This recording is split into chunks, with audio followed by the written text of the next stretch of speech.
Welcome to Break Your Shell podcast.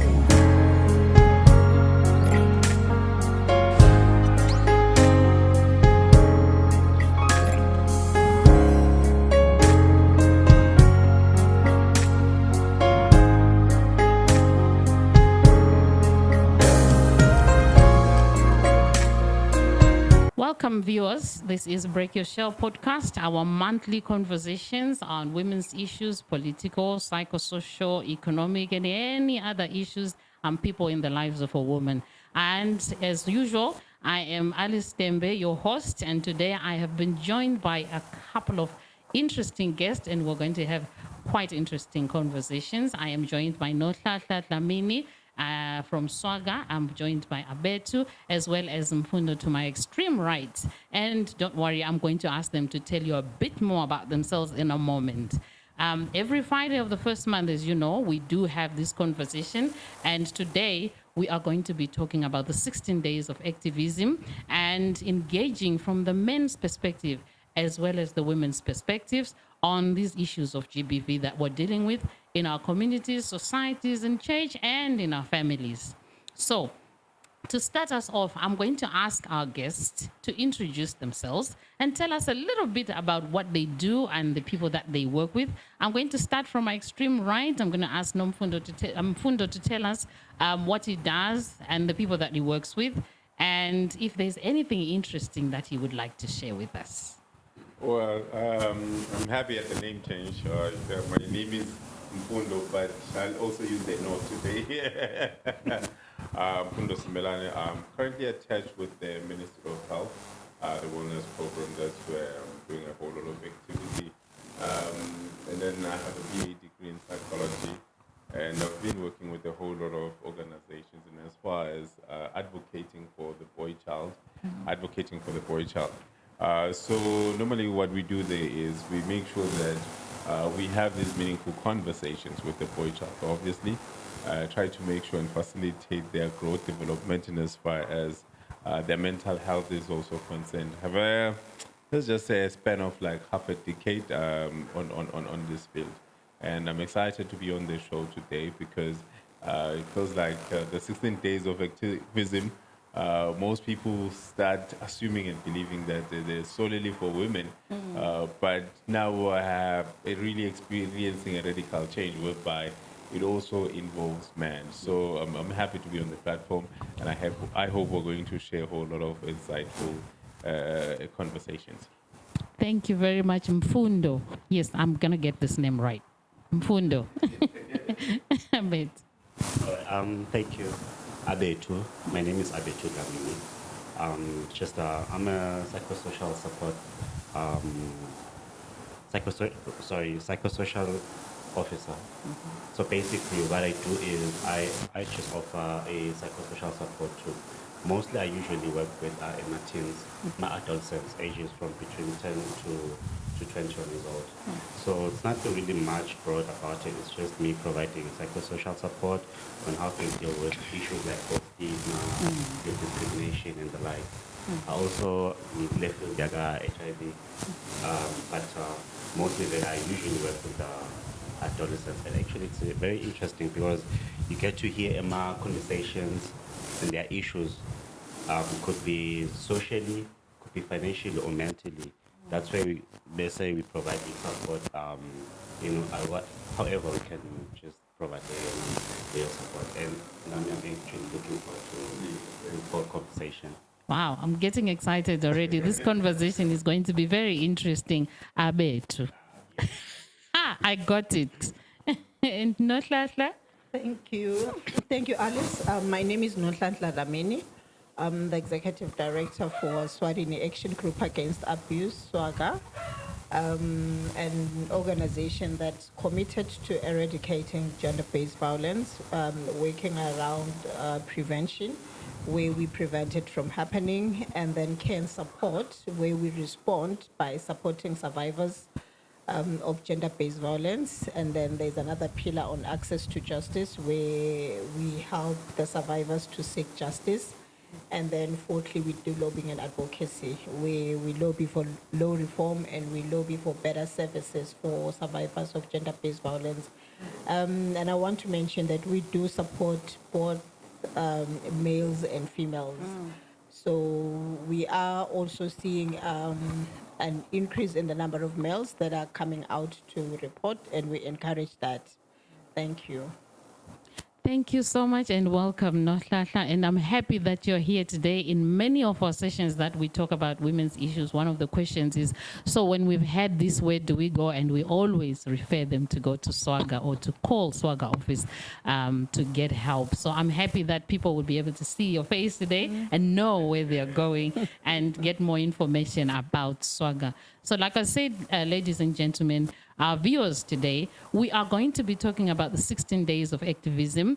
And with our guest today, would like to take this conversation a little bit deeper beyond just understanding what 16 days of gender-based violence is. We've had this podcast on 16 days of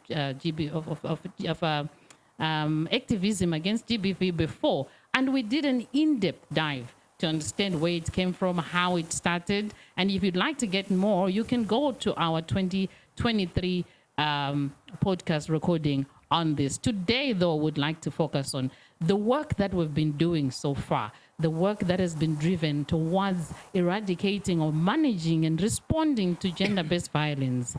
How has it impacted our communities, our societies, relationships between men and women? What are we seeing today? And I will not point at any of my guests, but I'm hoping that one of them is itching to say something to this effect. Mfundo is smiling, which means he has something he would like to say. So what are we seeing? What's the impact of the work that we've been doing so far? Okay, that's a very beautiful question. I was smiling not because of how you were articulating it, but simply because when something is showing and you're experiencing yourself in a podcast where you're going to have an opportunity whereby you speak about men. And we haven't experienced that in a very long time because I don't know, back in the day we used to have something that was called lisango. And nowadays we're moving into more virtual lisango, whereby we still have to confront these issues and have meaningful conversations. So it was just an experience whereby it just came through like flashback and then coming into life again, whereby I'm just happy that we are going to have these conversations, especially because when you're looking at or looking into the statistics, I think as of January to September this year, we have, as a Swatini, 113 suicide cases. And for all it's worth, if you would like to know, and as far as world statistics, we are currently at number 3 as a Swatini. And as far as suicide cases are concerned, we've got Guyana is number 1, we've got Lesotho is number 2, and then there's the Swatini. So in the 113 that have been completed, the cases, we have 85 cases of males. So that already says there's a whole lot of emotional issues that are going on. And he touched on the finances, of which I'm happy because they also contribute. The shocking factor is that when you dive into the statistics once again, you get to realize that from the ages 25 moving upwards, you've got 77 cases of males committing suicide. So it is bad. It's not just something that we can just come in one day and then we just have a long way to go. So if we have platforms like this, I just hope that they're going to be an interlude to better things. Wow. And I like what you're bringing, that it seems like this is new, and yet we've always had forums where we confronted issues. It's just maybe traditionally when we moved into this modern life that we're living, these traditional platforms kind of died. But we're excited to actually come back through like social media platforms like podcasts today, where we can still do the things that we used to do and confront these issues. And maybe some of the suicide cases might be reversed if people knew there's a platform I can call, there's a space I can listen to something that supports me. And maybe today, as we're talking, somebody's listening. Yes. And even if you're a bit embarrassed, you can listen in the privacy of your home, a Yes. car, and engage with yourself Yeah. and get some answers, hopefully. Yeah. I don't know, what are you saying? Maybe Nonhlanhla, Abethu? Right, thank you. Thing is, I personally feel like these days people have this mentality. I would say people are too busy to listen. So if I try to reach out to Mama Nonhlanhla, for example, say she's my mother, I'm like, hey, Mom, I have this issue. Like, hey, yeah, we'll talk about it. See, these days we don't see people like sitting down and just conversing about issues. And then you find, would say, you find yourself, we are pundit to get information or support. The support you think is good, can say it's not really good. You just need to sit down and talk about it. I think the main issue, suicide cases, some of it could be what we don't talk. Yeah. We never talk. We don't talk, and we have another assumption of that people are too busy to listen. Yeah. Can say it's not even about talking. Yeah, we can talk, but at the same time, Manalo would say, if I talk, will I get the answer or solution to whatever problem that I have? Sometimes I feel like it's not really about getting the solution. It's about letting go what's on my mind and just letting go of my thing. I'm not sure that I'm here exactly. Thank you very much. I Sharing think that's the the load. issue. Yeah. Sharing the load. Nonhlanhla? Thank you, Alice. Personally, I want to say there's a lot that has been achieved. In as much as we are still experiencing a lot of GBV, but a lot has happened.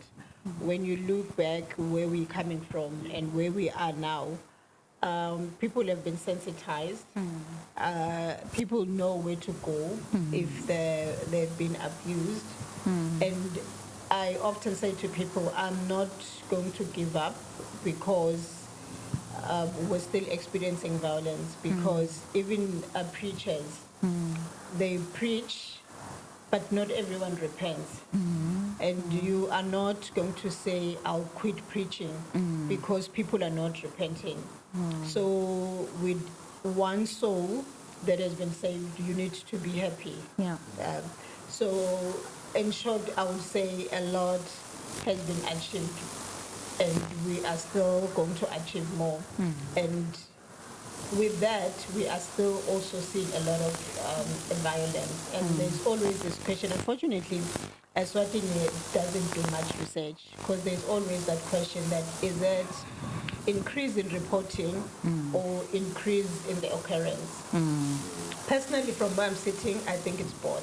Okay. Both in the occurrence and also in the reporting. And why I'm saying it's both is because also what we are seeing now is that the violence that happens today, it's different from the violence that was happening 10 years ago. It was enough that a person would just stab you with a knife and kill you. But today you see people stabbing one more than 20 times. Yeah. And not only stabbing, even cutting the throat. So it's more gruesome. So that is what I think I am seeing. And also we are seeing more incest cases. In the past, it was incest, but you'll often find that it was an uncle or a stepdad or whatsoever. But now we are seeing biological fathers sexually assaulting their own children. So I think that's the difference that I'm observing. If I may just follow up, Nonhlanhla, these are the differences we're seeing in GBV. Are we seeing empowerment among women? We are seeing empowerment among women. A lot has been done in terms of empowering the girl child, and women are empowered, no doubt about that. But that's not stopping violence from happening. What I can say is that we've been preaching gender equality for ages. We saw the scale of imbalance, and I think the women that are women now have been empowered enough that they understand gender equality. And some of them are actually even more empowered than the men, which also kind of frustrates a man, because a man who knows himself to be a breadwinner and only to find that she's not even holding a slice of bread now, it's the women that are taking up the space in terms of good jobs, in terms of earning better salaries and that sort of thing, because they have been empowered. And that then kind of frustrates some men, which could be something else that could be resulting to gender-based violence. But I don't want to say this is the only kind of contributing factor. There's a lot of other things. From where I'm sitting, what I'm also observing is that as a country, we've been talking about child-headed households. And these children that have been growing alone are now adults. And they're now into relationships. They don't know love because they haven't experienced it. And they have grown up with anger, which is what I think also fuels the gruesome murder that we are seeing now, because, you know, they don't care. They have no emotions. They have no love. I often say love is like money. If you don't deposit money into the bank, you're not going to withdraw anything from the bank. You can go to all the ATMs. You're not going to get anything. The same thing with love. If no one gives you love, if you haven't experienced love, it's difficult to give love. Wow. The women are now empowered, and in some instances, even more empowered than men, and that could be creating an imbalance. I'm getting very interesting perspectives, and we have only just started touching the surface of this issue, and we're going to go to a break. But when we come back, I would like us to explore a bit further in terms of this difference, particularly what Nonhlanhla was saying, that the difference in this empowerment, the imbalance in the empowerment that is now showing, where women are now getting educated, getting jobs, they have an income, and so they make decisions, but it also is challenging the men. And like she said, it may not be the only thing, but it could be one of the reasons that could be driving the gender-based violence that we're seeing increasing today. So would like to explore that and see, so as people driving these agendas, what can we do to resolve this imbalance in society and in communities, particularly the relationship between men and women. So we're going to take a break, viewers, and then we're going to come back and get into that. Thank you very much to our guests. Stop! There's no justification to violence or abuse, either at work or at home. Not under my name, not under my watch. Violence is learned, and it can be unlearned. If human beings do not put an end to gender-based violence, gender-based violence will put an end to humankind. Break the chain of silence. Stop the violence. Stop the violence. Stop the violence. Let's stop the violence now. GBV ends now.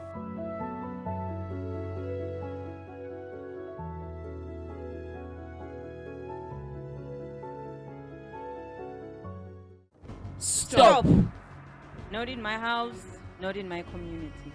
Awareness begins with all of us. Break the chain of violence. Stop the hurt. Stop the violence. Beat a drum, not a person. No excuse to an abusive behavior. Abuse is not love. Know the difference. Fight for an abuse-free Eswatini. Red card to GBV.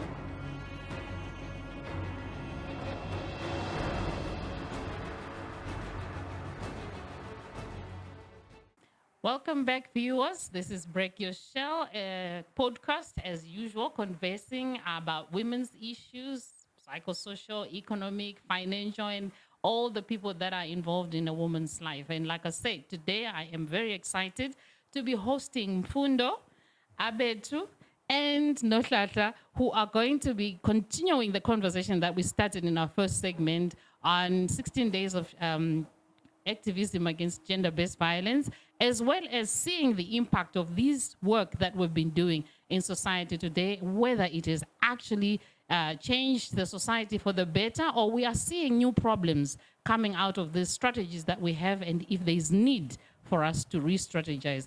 I know Mfundo comes from the psychology department, and of course you do look into the mind of people, and the mind is not just for women. The mind is for both men and women. And so we have now this empowered woman that we have been working and investing in to bring them to par with men, because we felt that the scale was imbalanced.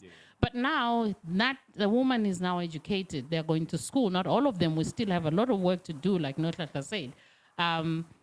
They are now getting jobs, and some of them earning more. And that is also challenging the men. So from that perspective, has this helped the society? Has this actually balanced the society, or has it created problems for us? Right. That's a beautiful question, and I want to address it from a space of nature, and also don't get me wrong on these codes. It's through observation that I'm going to bring this point. So let's look at it this way. And, like there's sex and then there's gender, right? And then in sex, those are the defining features between male and female, right? And then there's gender. In gender, there comes roles. For me to be defined as a man, there are roles that I have to fulfill, right? There's a general expectation of the women, and then there's a general expectation of the man, right? So now, as we like move on, because of taxes, because of petrol, because of other responsibilities, now the responsibilities in as far as gender have clashed. Because as a man, I no longer provide, right? So with me not being able to provide, there's someone else in the household that is able to provide better than I can. So now there's pride, there's ego. Those things, the ego will be deflated, of course, the pride will be crushed. So now, noting those things, and you as my supposed partner in the household, I see you executing some of these duties. And some of the time, you will not even consult with me, you know. And be it as it may, that's already a trigger for any form of violence inside the household. Because even if I can be able to provide, say I'm able to do everything, and then case in point, there are few things that I'm unable to do. We take it to the room now, case in point again. And by the time I reach out to you inside the bedroom, into swat by because I did not execute a particular responsibility, right? Now, again, we jump into this form of violence that is happening, because yes, of course, you may not be in the mood, but the truth is, it's because it is influenced by that particular responsibility that I had to execute in that moment in time. Because there's so many different types of violences. You just don't have to look at when people beat up each other, but spiritual as well, but sexual as well. And then when you look into the sexual, you narrow it down. You look into intimate partner violence. There's a whole lot of things that go on there. And usually they are triggered by someone's lack of activity in a certain aspect, whereby someone was expecting you to fulfill that particular duty, you know, as a man. And then as a woman, I probably assumed you were going to execute that particular duty. So when you look into the things and how they have changed now, there's a whole lot of conflicts that are going to come up because of the responsibilities that are not really fulfilled. So that's I think I want to believe through observation, of course, that's where the root of everything comes from. Wow. Yes. I'm going to put it in form of money. The transaction that's supposed to happen between the two partners is imbalanced, and therefore the other one does not feel they need to pay anything Yes. because the product has not been delivered. Nonhlanhla even said there was no deposit. When there's no Or if deposit, there's no deposit, there's no going to be withdrawal. withdrawal. Ah, Yes. So this is causing the challenge. So if I'm hearing you, we are looking at social and economic issues and structures in the day we're living today has changed. Yes. But our human interaction has not lived up to those changes. The needs for the family have increased. Babe alone, his income may not be able to cover the needs of the family. So if the partner also starts earning an income, that changes their social role in the home because of the other responsibility that they've now adopted. And so the transaction balance is now changed. Yeah, because when again you look into the particular trend and when you track it back into the day, you actually get to realize that the common pattern was the man would always go out and work, probably in the mines in South Africa, Johannesburg, anywhere, and then they'd come back home with that particular package, you know. So now it goes both ways, Yeah. you know. You are earning, I'm earning. Because of, the financial climate that we're in now. Everyone needs to work now. But now, you know, with the financial muscle, you know, we normally say women are emotional, there's pride, there's ego on the men's side. So all the emotions are going to clash with the pride and ego if we don't have the necessary conversations inside the home. Your responsibility comes and ends here, and this is my responsibility. It starts here and ends here. Yes, of course, I need your support and validate each other in those spaces as well. We'll say, okay, you're doing well in your department, or you're also doing well in my department. Because here's what normally happens. We then switch into you're supposed to. Yes. You know, you're supposed to. If someone buys power, a Katendlin would say, have electricity. No, he's a man. He's supposed to. Pours petrol into you. He's supposed to. Your wife cooks. She's supposed to. Your wife takes care of this. She's supposed. No one is supposed to.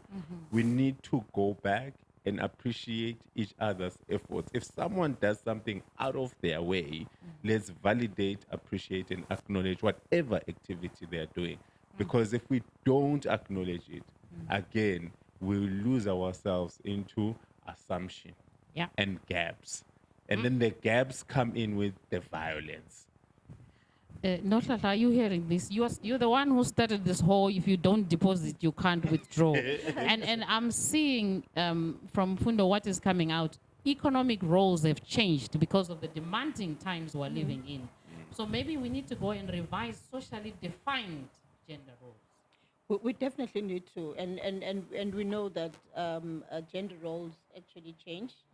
It is only sex roles that don't change, but gender roles do change. And I think for me, this is what we need to be preaching our young people, both girls and boys, that you know, roles do change, and as they change, men also need to take up space. Because I think what is also contributing to the problem that we're faced with, it's that men have their fathers as models of what a family is supposed to be like and how they live.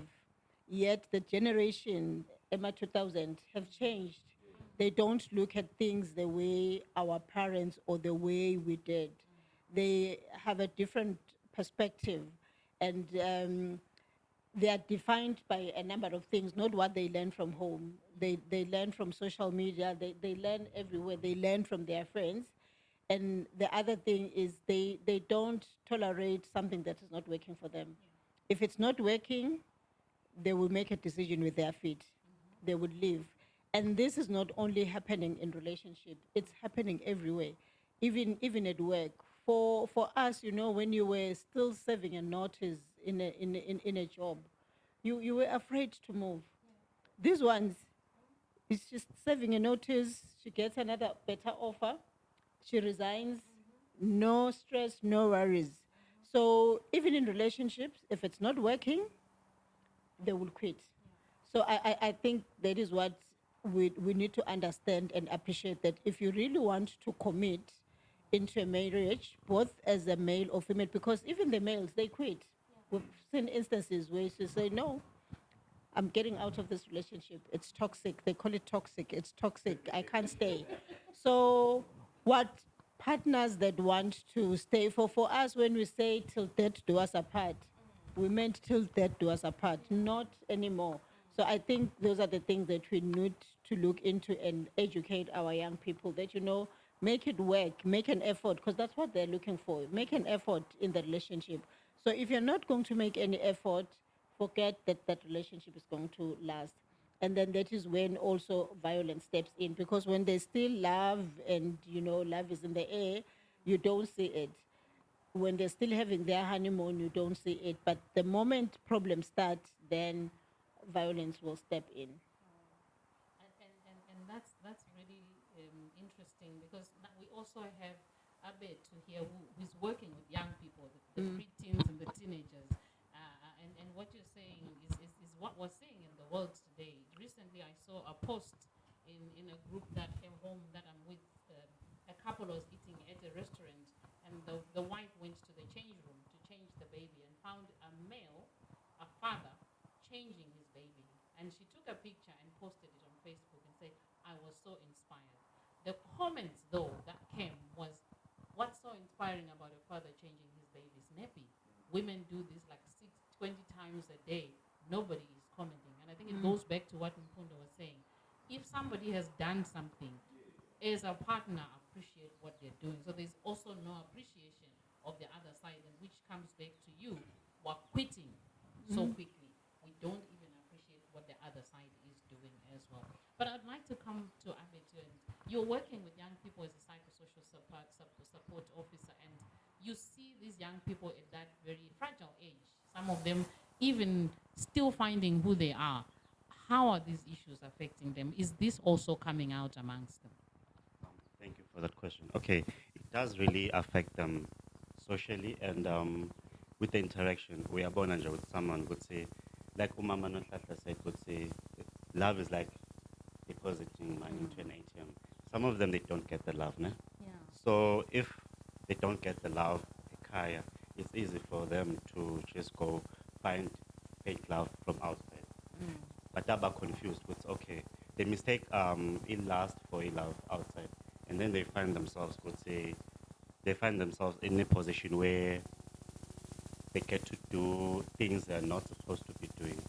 They get to be involved in activities like maybe trading money for sex. Sometimes, like Mfundo mentioned earlier, would say, while we grew up, could say, we'd go visit Gogo when it'd be normal back then when Gogo touches your main private parts. But now, if Umfana doesn't get that love, they'll think exchanging for sex for money is pretty normal to them. Yeah. Wow. So it's starting from a very early age. Mfundo, you want to say something? Yes. It could be behavior, because I think there's an American psychologist by the name of B.F. Skinner who highly rates that, or maybe writes that with the behavior that happens in the environment, the child is likely to pick up that behavior, because when a child is born, they normally say it's a tabula rasa, which means it's a blank slate. So everyone gets to write down on that slate. And then after 10 years, which is 0 to 10 or 0 to 8, which is the formative years, that's when they grow up. And basically everything that happens thereafter is a repetition of everything that was sponged up from 0 to 10. So if I grew up in a hostile environment, if I grew up in a violent environment, if I grew up in an environment whereby conflicts are resolved by having fights, and then maybe the conversations, they're tough, there's no love. When I get into any other relationship, I'm going to think that's normal, because my type of normal back in the day, my love language was fighting. So I'm going to resolve conflict by that. So that's why you get to some of the relationships, you hear them saying, yeah, shy. And you're like, where's this coming from? It's because they come from a background whereby to show love, someone would beat you up. And parents used to say this, "Ngikushaya ngoba ngiyakuthanda," you know. And then now you grow up on "Ngikushaya ngoba ngiyakuthanda," you think it's normal, you know. And then now you move on into your teens and young adult life, whereby you commit such offenses. You meet people from different backgrounds that had no violence in their setup, and they don't see it as something that's normal, you know. So I'd really like to say the environment does contribute a whole lot of factors in as far as developing both ways, on the male side and on the female side. Okay. I'm just processing what you're saying, and I'm trying to look at our society. And one thing that is making me a bit sad, but I'm also happy in that, like Nonhlanhla said, society is not static. It changes and it keeps evolving. And unfortunately, though, we also get individuals who get stuck in a certain period and want things to continue in a particular way. And that brings me to the 16 days of activism against gender-based violence today, that I'm beating you because I love you. That's what we were taught. Somebody whispered to me at some point when I was about 19 and said to me, I do not want to believe that you keep giving this as an excuse that I'm doing this because this is my mother said, or this is what my father said. Because at a certain time in your life, there are certain things you're going to do that have nothing to do with what your mother said. So at a certain point, as an adult, as a young adult, you start making your own choices. And those your own choices, yes, you carry the influence of the socialization you had, the influence of the people you had around you and the environment you're in. But I'm happy that that can be changed. And we have Abethu here, and I'm happy because we can start from as early as that age to influence a different way of thinking and a different way of making decisions.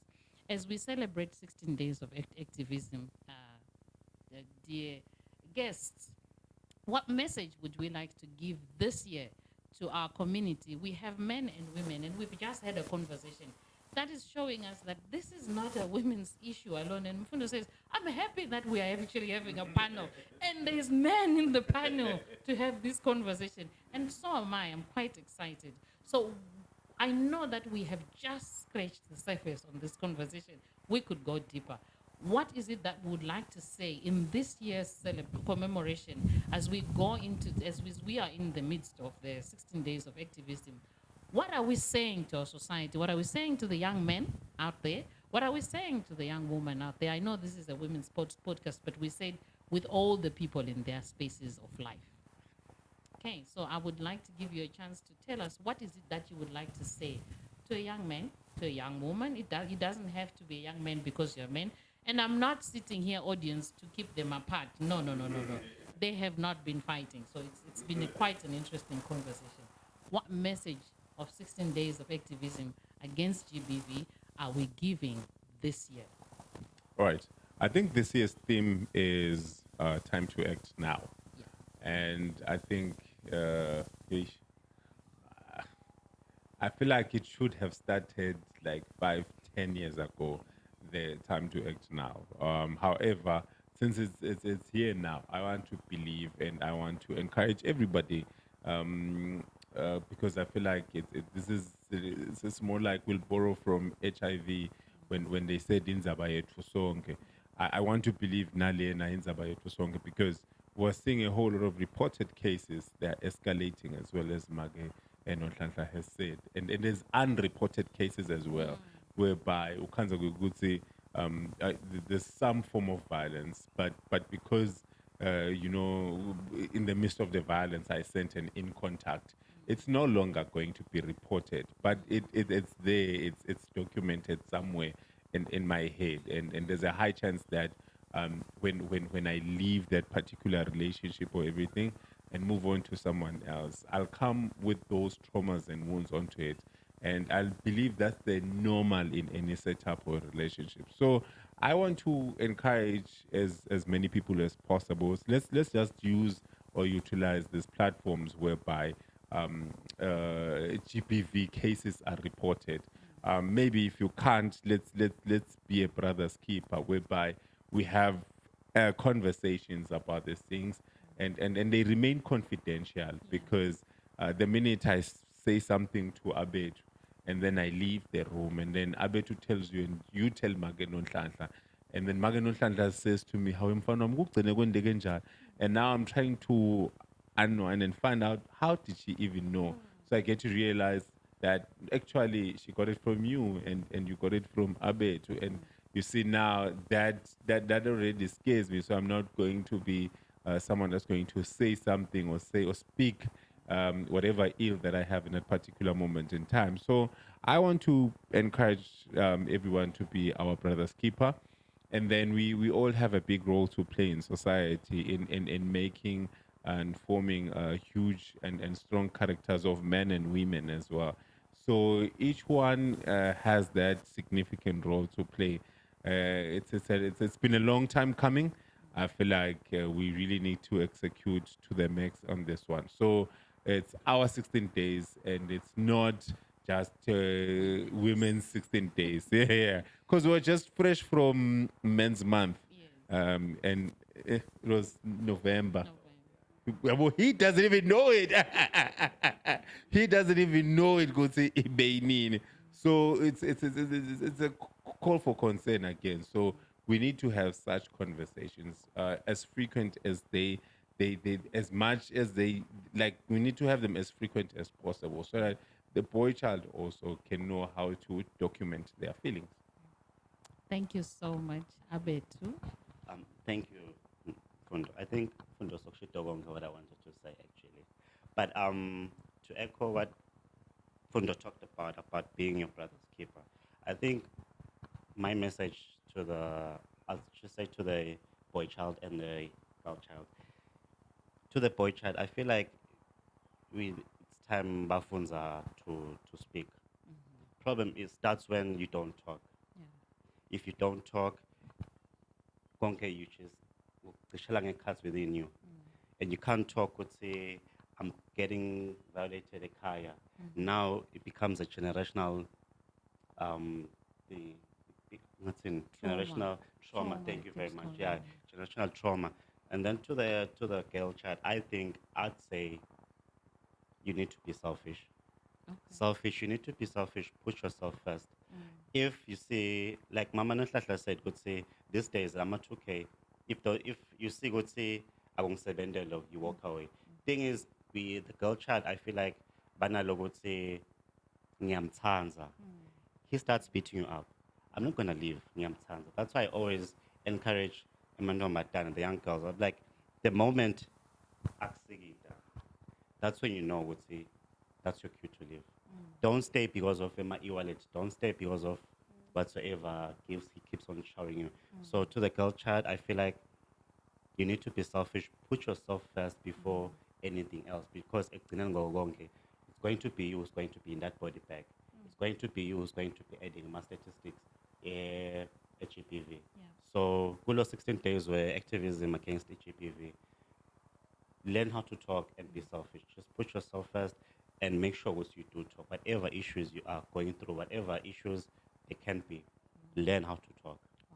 Thank you so much.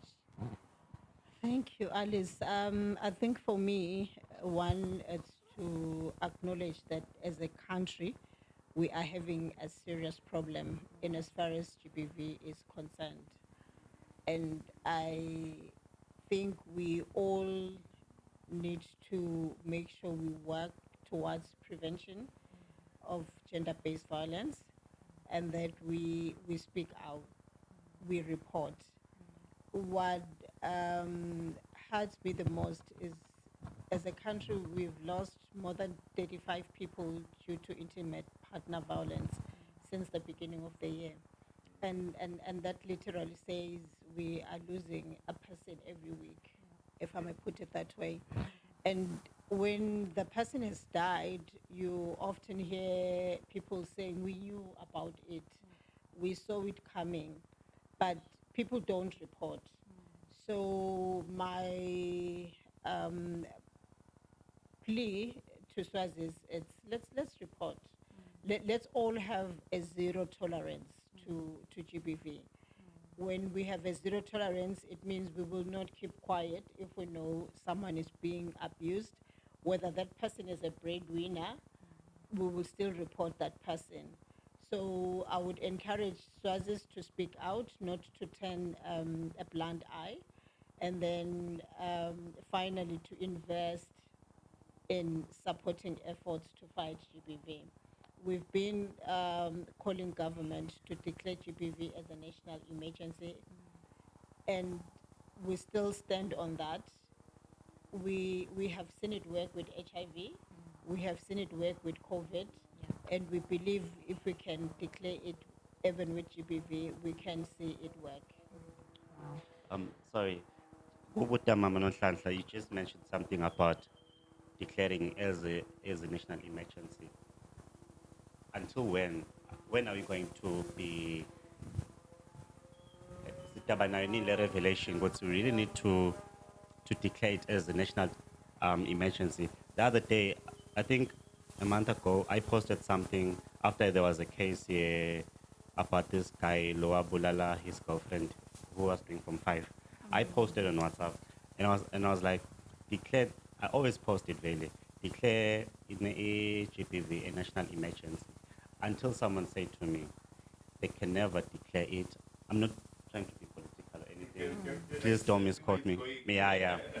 Someone said to me, you can never declare it a national emergency until it doesn't hit far from home. I actually felt that one. I felt that one. So I was still veiling in our argument. I still have the anger. I don't know if I should call it anger or something. Yeah, I would say I just wish it was like a national emergency.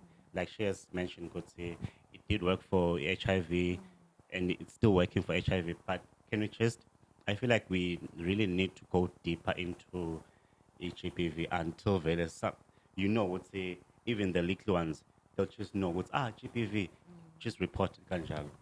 Yeah. Wow. Well, the theme this year is time to act. And we're hoping that this is actually indicating to all of us that even if you're sitting in a corner, it is time to act. I'll just share with you an analogy that was given in particular to GBV.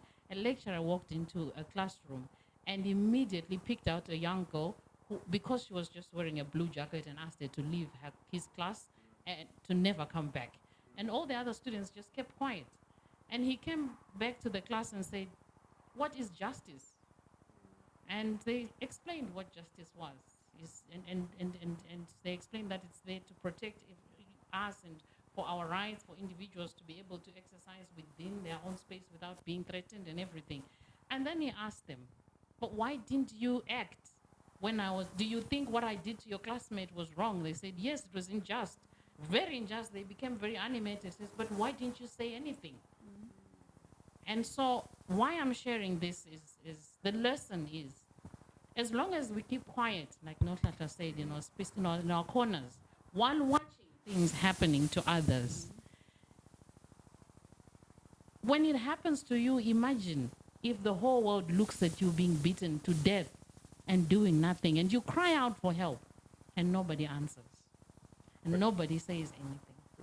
So one of the biggest challenges that we also have is the fact that we've got breadwinners in the different environments that we come from, and most of them, some of the time, are the perpetrators. So we can't report a malume, father, a cousin who is actually a breadwinner, because once you report them, SOTV takes care of them. They are going to jail in Matapa, and then we're not eating for the next 5 to 10 years, and the whole family comes back to blame you. That you took out the one person that was providing for the whole family for what? And then they're not now going to look onto the offense. They're going to look at how they were benefiting from the. So we still have a long way to go in those structures.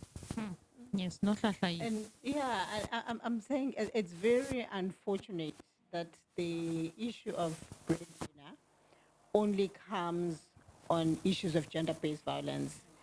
If the person is accused of armed robbery or housebreaking, even if she was going to steal for the family, the issue of breadwinner never comes up.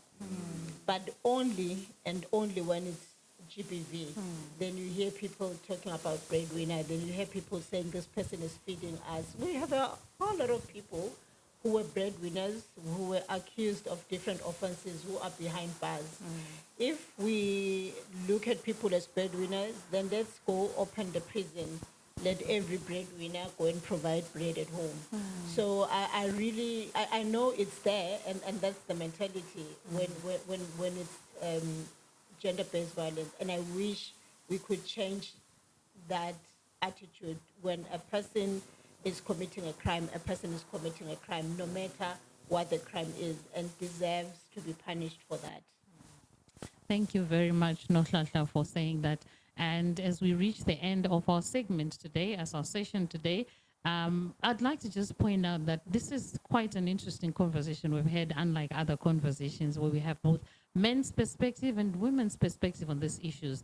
Though not maybe speaking as experts on how we should live our lives in society, but tackling issues that we should have confront and have conversations in our families, in our communities, and particularly in our places of faith, where some of these things are very covered under carpets, and we need to confront and talk about them. And particularly starting with our very young people, as Abethu shared with us, these issues start affecting them from a very young age. And we are concluding the session, and I'd like to thank Nonhlanhla for coming out. I'd like to thank Mfundo and Abethu for coming out today and engaging in this very difficult conversation, but obviously quite important. As usual, at Break Your Shell, we continue to come with you at the first Friday of every month with conversations on issues affecting women and the people in their lives, that is their spouses, partners, their children, siblings, brothers, and their parents. All these people interact with a woman, and we would like to have conversations about that. From me, Alice Tembe, your host, we will see you next month. Thank you very much. Welcome to Break Your Shell podcast.